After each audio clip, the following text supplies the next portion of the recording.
Di masa lampau, jauh sebelum kerajaan-kerajaan besar berdiri, sebelum Fir'aun membangun piramidanya, sebelum Babilonia mengukir sejarahnya di tanah Mesopotamia, dunia pernah diguncang oleh sebuah bencana besar, banjir dahsyat yang melanda seluruh bumi.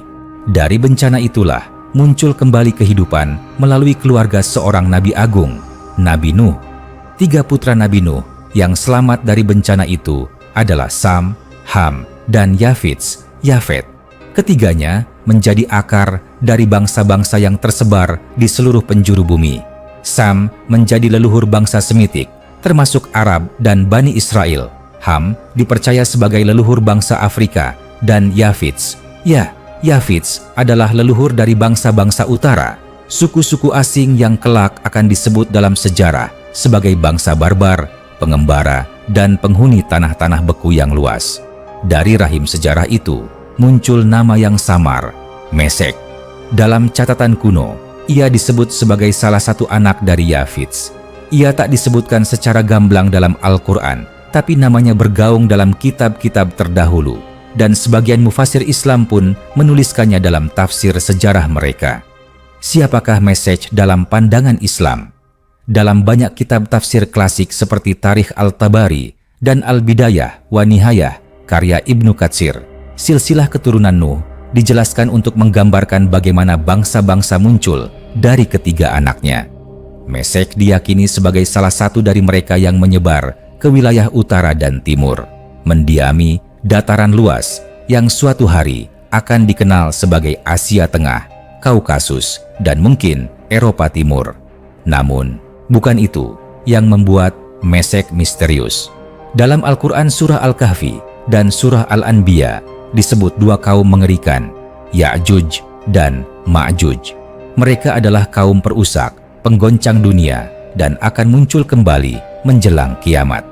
Nabi Zulkarnain membangun tembok besar dari besi untuk menghalangi mereka, hingga waktu yang ditentukan Allah Subhanahu wa Ta'ala tiba. Sebagian ulama meyakini bahwa Ya'juj dan Ma'juj berasal dari keturunan Yafits, seperti halnya Mesek. Ada yang menduga bahwa Mesek bersama Magog Amaka Ma'juj adalah bagian dari kelompok manusia masa lalu yang telah hilang, namun darah mereka tetap mengalir dalam bangsa-bangsa besar dan keras kepala. Sebuah teori mengaitkan Mesek dengan wilayah Rusia Selatan dan pegunungan Kaukasus, tempat yang juga sering disebut dalam narasi tentang Ya'juj dan Ma'juj. Apakah Mesek adalah pemimpin awal dari kaum-kaum pengembara yang kelak akan menjadi ancaman dunia di akhir zaman? Atau apakah ia hanya bagian dari sejarah panjang manusia yang terlupakan, tertelan waktu, dan misteri? Islam tidak menyebutkan nama Mesek secara eksplisit, tapi dalam diamnya, sejarah Mesek menjadi teka-teki yang terus dicari oleh para sejarawan, mufasir, dan pemikir Islam. Ia adalah bagian dari mozaik besar umat manusia, benang halus dalam kain takdir yang ditenun sejak zaman Nabi Nuh. Dan seperti banyak misteri lainnya, mungkin jawabannya bukan untuk diungkap, tapi untuk direnungkan. Karena di akhir zaman, saat Ya'juj dan Ma'juj menerobos tembok besi itu, barangkali nama Mesek akan kembali terngiang sebagai bagian dari takdir yang lama terlupakan. Dalam konteks Islam, nama Mesek atau Mesek Masyik tidak disebut secara eksplisit dalam Al-Quran. Namun, jika kita menelusuri akar sejarah dan kaitan antara tokoh-tokoh yang disebut dalam kitab-kitab suci, termasuk Taurat dan Injil, dengan narasi Islam, ada beberapa hal yang bisa ditarik sebagai perbandingan atau kemungkinan relevansi. Pertama, Mesek sebagai keturunan Yafet. Langit menggulung hitam. Hujan turun tanpa henti, bukan hanya membasahi bumi, tapi menenggelamkannya. Air datang dari segala arah, dari atas langit, dari dalam bumi, dari setiap celah kehidupan. Gunung-gunung karam, pohon-pohon tumbang, binatang-binatang mati. Manusia, tersisa hanya satu keluarga. Di tengah derasnya air bah itu, bahtera besar berlayar perlahan, membawa harapan terakhir umat manusia. Nabi Nuh, sang utusan, bersama istri dan ketiga putranya, Sem, Ham, dan Yafet. Yafet. Air bah itu bukan hanya bencana, ia adalah titik nol sejarah manusia. Saat banjir mulai surut dan bahtera mendarat di atas Gunung Judi, 3 anak manusia itulah yang ditakdirkan untuk mengisi bumi kembali. Dari merekalah segala bangsa lahir, menyebar ke segala penjuru bumi. Yafet, anak tertua atau mungkin tengah, adalah tokoh misterius di antara keturunan Nuh. Sam menjadi bapak bangsa Arab dan Bani Israel. Ham, leluhur bangsa Afrika. Tapi Yafet, ia melangkah jauh ke utara, membawa darah ayahnya ke tanah yang dingin, liar, dan tak berpenghuni. Yafet memiliki banyak anak, dan salah satu di antaranya adalah Mesek. Mesek bukan hanya nama. Ia adalah simbol dari bangsa keras, suku pengembara yang hidup di dataran luas, yang kelak disebut sebagai tanah barbar, tempat salju jatuh dan pedang berbicara lebih lantang daripada kata-kata.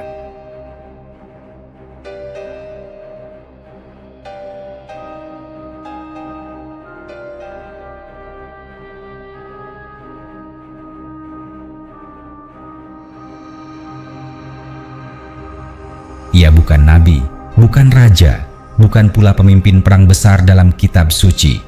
Tapi ia adalah akar dari kekuatan yang kelak akan memengaruhi sejarah dunia secara diam-diam tanpa diketahui oleh mayoritas umat manusia.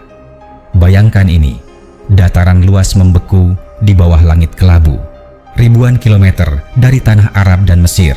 Disinilah keturunan Mesek menetap. Mereka adalah bangsa yang tidak dikenal dalam kisah nabi-nabi, namun kehadirannya seperti bayangan, selalu ada, mengintai di ujung sejarah. Dalam kitab-kitab kuno, termasuk dalam naskah-naskah Yahudi dan Kristen yang dikenal dalam Islam sebagai kitab terdahulu, Mesek disebut sebagai salah satu anak Yafet, saudara Magog, dan Tubal. 3 nama ini sering dikaitkan dengan bangsa-bangsa utara yang ganas dan kelak akan menjadi bagian dari perang akhir zaman.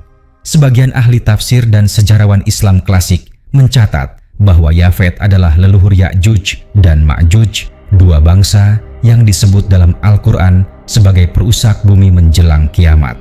Mereka inilah yang dikurung di balik tembok besi oleh Zulkarnain, sang penakluk. Mereka akan keluar membawa malapetaka dan kehancuran global. Apakah Mesek bagian dari mereka? Dalam Islam, Mesek tidak disebut secara langsung, tapi warisan keberadaannya terasa melalui narasi-narasi sejarah yang dikaitkan dengan Ya'juj dan Ma'juj, dengan bangsa Turk, Mongol, dan berbagai suku di Asia Tengah yang tak tertundukkan oleh peradaban manapun dalam waktu lama. Ketika bangsa-bangsa Arab sibuk dengan kerajaan dan perdagangan, dan bangsa Eropa masih dalam masa kegelapan, keturunan Mesek mungkin tengah mengasah pedangnya, melatih kudanya, dan menunggu waktunya untuk bangkit kembali. Hari ini, kita tidak lagi menyebut Mesek. Kita menyebutnya dalam bentuk lain, mungkin sebagai legenda, mungkin sebagai simbol, atau mungkin sebagai bagian dari misteri Ya'juj dan Ma'juj yang belum terungkap. Tapi, satu hal pasti, darah Mesek masih ada. Ia belum lenyap, ia menunggu. Mungkin dalam bayang-bayang kota besar, mungkin di daerah beku Siberia, atau mungkin di balik dinding besi yang suatu hari akan runtuh atas kehendak Tuhan. Dan ketika itu terjadi, dunia akan kembali mengenal namanya. Tapi, tidak sebagai seorang anak Yafet, bukan sebagai leluhur bangsa tak dikenal, melainkan sebagai api yang dinyalakan dari masa lalu untuk membakar dunia di masa depan. Kedua, Mesek sebagai nama wilayah atau suku bangsa. Kabut pekat menyelimuti daratan berbatu di utara. Angin bersiul dingin membelah padang beku yang luas. Di tengah bentangan alam yang kasar, sebuah suku hidup dalam diam, dalam keteguhan, dalam rahasia. Mereka dikenal dalam bisik-bisik zaman purba dengan satu nama, Mesek. Bukan nama kota, bukan kerajaan besar, tapi wilayah ini, atau lebih tepatnya suku bangsa ini, terukir samar dalam ingatan sejarah, seperti bayangan yang tertinggal di balik badai waktu. Kisah mereka bermula dari seorang leluhur besar, Yafet, putra Nabi Nuh, yang dipercaya dalam tradisi Yahudi Kristen, dan Islam sebagai nenek moyang bangsa-bangsa utara. Dari keturunannya lahirlah berbagai suku asing, termasuk Mesek. Namun Mesek bukan hanya nama seorang tokoh. Dalam jejak-jejak sejarah kuno, Mesek juga mulai dikenal sebagai suku bangsa yang berkembang dan menetap di wilayah luas yang kini kita kenal sebagai wilayah di sekitar Asia Kecil, Kaukasus, dan Laut Hitam. Suku Mesek adalah bangsa pengembara. Mereka tak membangun istana, tak menulis kitab-kitab besar, tapi mereka meninggalkan ketakutan dan hormat pada siapapun yang bersentuhan dengan mereka. Bangsa ini digambarkan keras kepala, tak mudah tunduk, hidup di wilayah pegunungan dan dataran tinggi, jauh dari pusat-pusat kekuasaan zaman itu. Dalam kitab Mazmur, Zabur, yang dikenal dalam Islam sebagai salah satu kitab yang diturunkan kepada Nabi Daud, ada satu ayat yang menggugah. "Celaka aku karena harus tinggal di Mesek, karena harus diam di antara kemah-kemah Kedar." Mazmur 125. Apa maksud ayat itu? Ayat ini bukan sekadar keluhan tentang tempat tinggal. Ini adalah jeritan kesedihan seseorang yang merasa terasing, hidup di antara suku liar dan keras.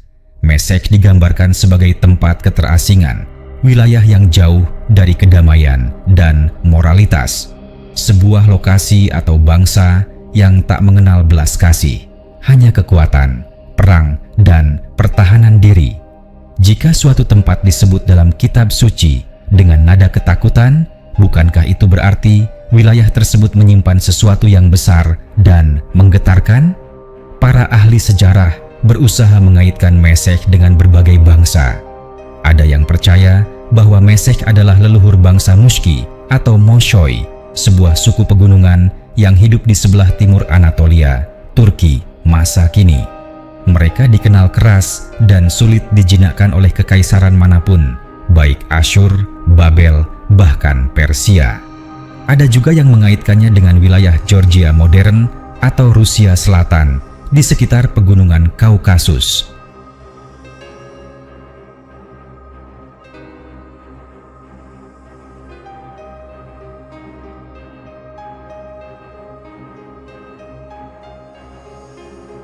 Wilayah ini sejak dahulu dikenal sebagai tempat lahirnya bangsa-bangsa kuat, penunggang kuda, ahli panah, dan ahli taktik perang gerilya.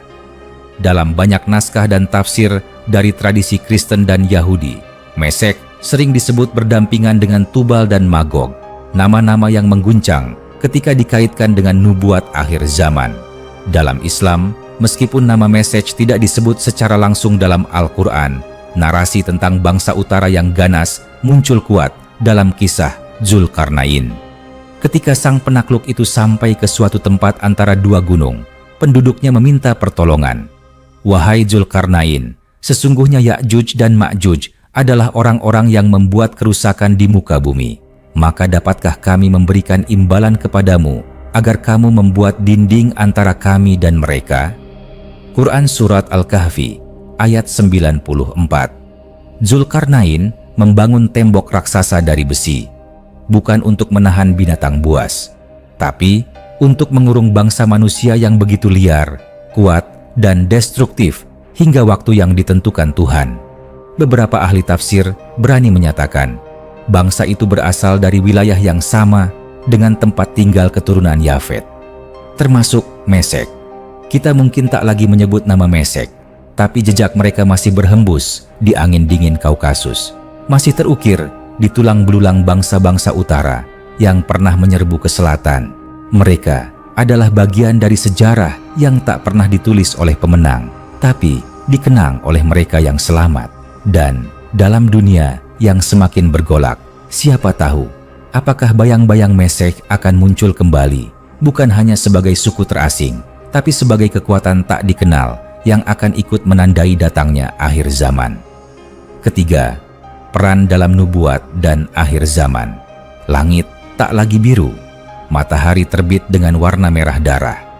Angin berhembus bukan dengan kesejukan, melainkan membawa aroma besi, debu, dan ketakutan. Di tengah dunia yang perlahan menuju kehancuran, sebuah nama kuno kembali terucap, Mesek. Ia bukan sekadar sejarah, Ia bukan hanya leluhur dari suku yang telah dilupakan waktu. Dalam bisikan-bisikan nubuat, baik dari kitab-kitab terdahulu maupun penafsiran tentang hari kiamat, nama Mesek muncul sebagai bagian dari rencana besar semesta, di mana dunia akan mencapai titik baliknya, dan api akan turun dari langit. Di dalam kitab kuno, disebut sebuah nubuat yang mengguncang. Tokoh sentralnya adalah Gog, dari tanah Magog, yang dalam banyak tafsir dianggap sebagai wilayah jauh di utara, tempat bangsa-bangsa liar berkumpul. Gog bukan sendirian. Ia datang membawa bala tentaranya, bangsa-bangsa dari Tubal, Persia, Kush, dan Mesek. Engkau, hai anak manusia, tujukan wajahmu kepada Gog dari tanah Magog, pemimpin besar Mesek dan Tubal. Yehezkiel 30:8-2. Ini bukan hanya ramalan masa lalu. Ini adalah pesan tentang perang besar di akhir zaman, saat bangsa-bangsa dari utara akan berkumpul, menyerang tanah suci, dan hampir menghancurkan segalanya, hingga akhirnya Tuhan sendiri campur tangan. Dan di antara pasukan penghancur itu, nama Mesek berdiri tegak sebagai bagian dari barisan pengguncang bumi. Meskipun Al-Quran tidak menyebut Mesek secara eksplisit, Islam memiliki kisah akhir zaman yang jauh lebih kuat dan mengguncang. Dalam surah Al-Kahfi, Allah Subhanahu wa Ta'ala menceritakan tentang Zulkarnain, seorang raja adil yang melakukan perjalanan ke berbagai penjuru bumi. Di antara dua gunung, ia bertemu dengan kaum yang ketakutan. Sesungguhnya Ya'juj dan Ma'juj membuat kerusakan di muka bumi. Maka apakah engkau, wahai Zulkarnain, bisa membangun dinding untuk menghalangi mereka? Zulkarnain lalu membangun tembok raksasa dari besi dan tembaga. Tembok yang hingga kini diyakini masih menyegel dua bangsa perusak itu. Mereka akan keluar di akhir zaman, menghancurkan segala yang ada, meminum danau, membinasakan gunung, dan membuat bumi bergetar ketakutan. Dalam tafsir dan literatur klasik Islam, Ya'juj dan Ma'juj diyakini berasal dari keturunan Yafet, sama seperti Mesek. Bahkan, sebagian mufasir berani menghubungkan nama-nama seperti Magog dan Mesek dengan bangsa-bangsa buas yang akan menjadi bagian dari kekacauan akhir zaman. Apakah Mesek adalah bagian dari Ya'juj dan Ma'juj? Apakah ia pemimpin mereka? Atau sekutu yang muncul di saat dunia rapuh dan kehilangan arah? Tak ada jawaban pasti, tapi benang merahnya terlihat jelas. Mesek adalah bagian dari kekuatan kehancuran. Bayangkan ini, di tengah kerusakan moral dunia, ketika perang dan fitnah tak lagi bisa dikendalikan, ketika Dajjal melangkah di muka bumi dan mengklaim sebagai Tuhan, ketika umat manusia hidup dalam ketakutan dan kegelapan, maka dari balik pegunungan dan tembok besi yang terkunci ribuan tahun lamanya, datanglah mereka. Pasukan dari utara, bangsa dengan kekuatan luar nalar. Mereka datang seperti gelombang badai. Mereka datang dengan lidah api dan mata penuh amarah. Dan di antara barisan itu, Mesek, entah sebagai nama, simbol, atau darah yang mengalir, hidup kembali.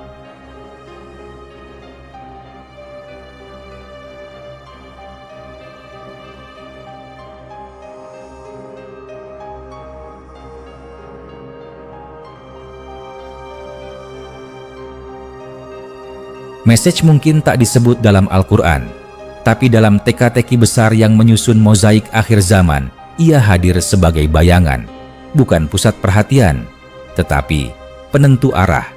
Jika benar Mesej adalah bagian dari tentara Gog dan Magog, maka ia adalah saksi bahwa dunia ini akan ditutup bukan hanya oleh pertarungan antara iman dan kekufuran, tetapi juga oleh sejarah panjang yang tak pernah selesai. Dan ketika langit terbelah, ketika Ya'juj dan Ma'juj menerobos keluar dan manusia bersimpuh dalam ketakutan, Mesek akan menjadi nama yang kembali bergaung, bukan sebagai sejarah, tapi sebagai ancaman nyata. Keempat, identifikasi historis geografis. Peta dunia kuno terbentang lebar, tak seperti peta modern yang kita kenal. Bukan berupa garis-garis presisi, bukan pula warna-warna negara. Peta ini ditulis dengan darah, perang, migrasi, dan legenda. Di dalam peta inilah sebuah nama tua bergema dari masa lampau. Mesek. Bukan sekadar nama. Mesek adalah potongan teka-teki. Ia muncul dalam kitab-kitab kuno sebagai suku bangsa, wilayah, atau mungkin keduanya. Ia disebut dalam daftar keturunan Yafet, anak Nabi Nuh. Tapi di mana tepatnya Mesek itu berada? Jawabannya terbungkus kabut. Namun jejaknya tidak pernah benar-benar hilang. Setelah banjir besar yang menenggelamkan dunia, keluarga Nabi Nuh menjadi titik awal bagi semua umat manusia. Dari keturunan Yafet menyebarlah berbagai suku ke arah utara dan timur. Dalam daftar anak-anak Yafet yang disebutkan dalam Taurat dan disinggung dalam beberapa literatur Islam klasik, ada satu nama yang menarik perhatian para peneliti zaman modern, Mesek. Tapi, siapakah dia? Di mana tempat tinggalnya? Para sejarawan dan ahli Alkitab menyelidiki ini selama berabad-abad. Mereka tidak hanya melihat dari sisi teks, tetapi menelusuri sisa-sisa peradaban, prasasti kuno, dan bahasa suku-suku yang telah punah. Dan pelan-pelan, titik terang mulai muncul, namun bukan tanpa pertanyaan yang lebih besar. Beberapa penemuan arkeologis mengaitkan Mesek dengan bangsa Muski atau Moshoi, sebuah suku kuat yang hidup di kawasan Anatolia Timur, wilayah yang sekarang kita kenal sebagai Turki bagian timur. Bangsa Muski dicatat oleh bangsa Asyur dan Babilonia sebagai kelompok militan yang sulit ditaklukkan. Mereka hidup di wilayah pegunungan dan dikenal sebagai petarung yang brutal serta tak mudah tunduk kepada kekuasaan besar manapun. Dalam prasasti Asyur, Muski disebut sebagai ancaman yang datang dari barat laut. Apakah Muski dan Mesek adalah bangsa yang sama? Kemiripan nama mereka bukan satu-satunya petunjuk. Lokasi mereka, gaya hidup mereka, bahkan waktu kemunculan mereka dalam sejarah, semuanya seolah mengarah ke satu kesimpulan. Mesek bukan hanya tokoh dalam kitab, dia nyata. Bayangkan, sebuah wilayah liar dan tak ramah. Pegunungan tinggi dengan salju abadi. Sungai-sungai deras yang membelah hutan lebat. Di sanalah, menurut para ahli, suku Mesek pernah hidup, tersebar di sekitar wilayah Kaukasus, Georgia, Armenia, dan sebagian Rusia Selatan. Mereka tidak membangun kota-kota besar seperti Babilonia atau Mesir. Mereka tak meninggalkan piramida, tetapi mereka meninggalkan takut dan hormat. Bagi bangsa-bangsa besar dunia saat itu, suku-suku dari utara selalu datang sebagai ancaman, seperti badai yang tidak bisa diprediksi.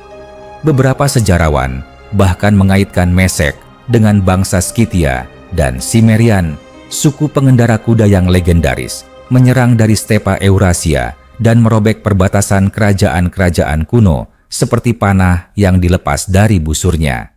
Di titik inilah sejarah dan nubuat bertemu.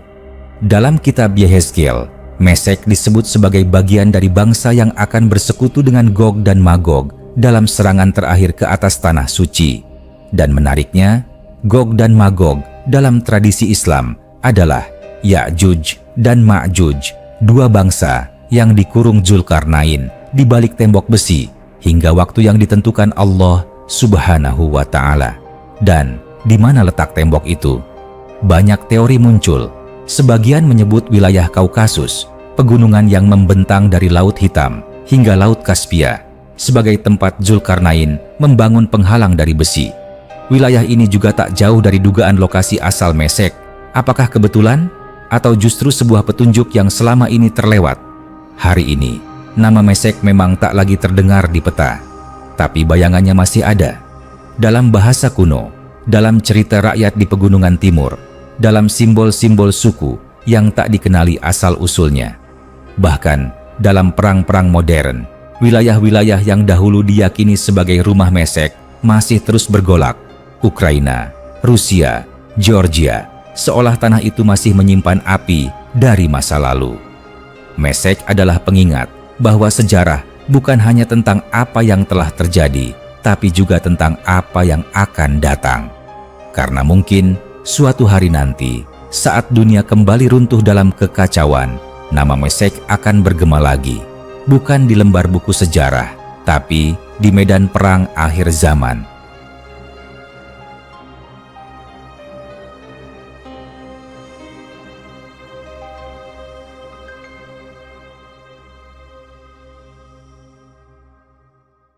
Waktu terus bergerak. Nama-nama besar lahir, berjaya, lalu hilang di telan zaman. Di antara nama-nama yang terhapus dari ingatan umat, ada satu nama yang tersisa sebagai bayang-bayang. Tak begitu dikenal, namun jejaknya mengendap dalam sejarah, legenda, dan nubuat. Mesih. Bagi kaum muslim, mungkin nama itu asing. Tidak disebut dalam Al-Quran, tidak pula tercantum dalam hadis. Namun, siapa sangka, di balik kesenyapan namanya, terkandung pelajaran besar yang layak direnungi. Sebagai cermin dan peringatan, Mesih bukan nabi, ia bukan rasul, ia bahkan bukan sahabat. Namun, ia adalah bagian dari perjalanan umat manusia, keturunan dari Yafet, anak Nabi Nuh. Dari darahnya, lahir suku-suku pengembara yang hidup keras, jauh dari wahyu, tapi tetap bagian dari skenario besar Allah Subhanahu wa Ta'ala dalam melukis sejarah dunia. Lalu, apa yang bisa diambil oleh umat Islam dari tokoh sekelas Mesih? Bukan dari kemuliaan, tapi justru dari keterasingan dan kegelapan. 1. Bahwa sejarah tak pernah mati. Kaum muslim diajarkan untuk mengambil ibrah, pelajaran dari umat-umat terdahulu. Allah Subhanahu wa Ta'ala berfirman, "Maka berjalanlah di muka bumi dan perhatikanlah bagaimana kesudahan orang-orang yang mendustakan rasul-rasul." Quran Surat Al-An'am ayat 11. Mesih dan kaumnya adalah simbol dari mereka yang hidup tanpa tuntunan wahyu. Mereka kuat, mereka tangguh, namun akhirnya hanyut dalam arus sejarah, tak dikenal lagi, kecuali sebagai bagian dari ancaman akhir zaman. Ini mengajarkan kita, kekuatan fisik tanpa iman adalah bangunan rapuh. Umat Islam tidak hanya diajarkan menjadi kuat secara duniawi, tapi harus kokoh dalam akidah. Tanpa cahaya petunjuk, bangsa sekuat apapun akan sirna dan hanya tinggal nama. 2. Bahwa keturunan mulia tak menjamin keselamatan. Mesih berasal dari garis keturunan Nabi Nuh, tapi sejarah membuktikan keturunan tidak menjamin ketakwaan. Ini adalah pelajaran penting bagi kaum muslim, terutama dalam era sekarang, ketika banyak orang mengandalkan identitas Islam, tapi melupakan isinya. Bukankah dalam Islam telah dijelaskan bahwa anak Nabi pun bisa celaka, seperti anak Nabi Nuh yang menolak ikut ke Bahtera? Maka, kisah Mesih menjadi pengingat bahwa yang menentukan nilai seseorang bukan darahnya, tapi amalnya. 3. Bahwa dunia akan dipenuhi fitnah dan kita harus bersiap. Dalam narasi-narasi akhir zaman, Mesih disebut sebagai bagian dari bangsa yang akan datang bersama Gog dan Magog, Ya'juj dan Ma'juj, membawa kehancuran besar. Mereka bukan hanya pasukan fisik, tapi simbol dari fitnah dan kekacauan yang akan mengguncang iman manusia. Ini adalah isyarat langsung bagi umat Islam. Bersiaplah, kuatkan iman, perkuat ilmu, jaga ukhuwah. Karena ujian yang akan datang di akhir zaman bukan hanya tentang makanan, tempat tinggal, atau keamanan, tapi tentang kesetiaan terhadap Allah Subhanahu wa Ta'ala saat dunia berubah menjadi lautan fitnah. 4. Bahwa Allah Subhanahu wa Ta'ala mengatur segalanya, termasuk yang kita lupakan. Mesih hanyalah titik kecil dalam sejarah, namun namanya tetap disebut dalam naskah kuno dan tafsir para ulama. Ini membuktikan bahwa tidak ada yang tersembunyi dari perencanaan Allah Subhanahu wa Ta'ala. Bahkan mereka yang tidak beriman tetap menjadi bagian dari takdirnya. Umat Islam harus sadar, jangan remehkan apapun, jangan anggap kecil siapapun, karena segala sesuatu bisa menjadi alat Allah Subhanahu wa Ta'ala untuk menguji umatnya, bahkan suku dari utara yang terlupakan seperti Mesih. Wahai saudaraku, kaum muslimin, pelajaran dari Mesih bukan tentang tokohnya, tapi tentang apa yang bisa kita petik dari kehadirannya dalam sejarah, tentang bagaimana kita memandang dunia, kekuatan, dan akhir zaman. Jangan bangga hanya karena Islam tertulis di KTP. Jangan merasa aman hanya karena kita sholat. Teruslah menghidupkan iman, belajar dari masa lalu, dan persiapkan diri untuk hari-hari yang lebih gelap. karena janji akhir zaman itu nyata. Dan mungkin di masa itu nanti dunia akan melihat dua jenis manusia yang terjebak dalam arus kehancuran seperti Mesih dan yang tetap berdiri tegak bersama Al-Haq.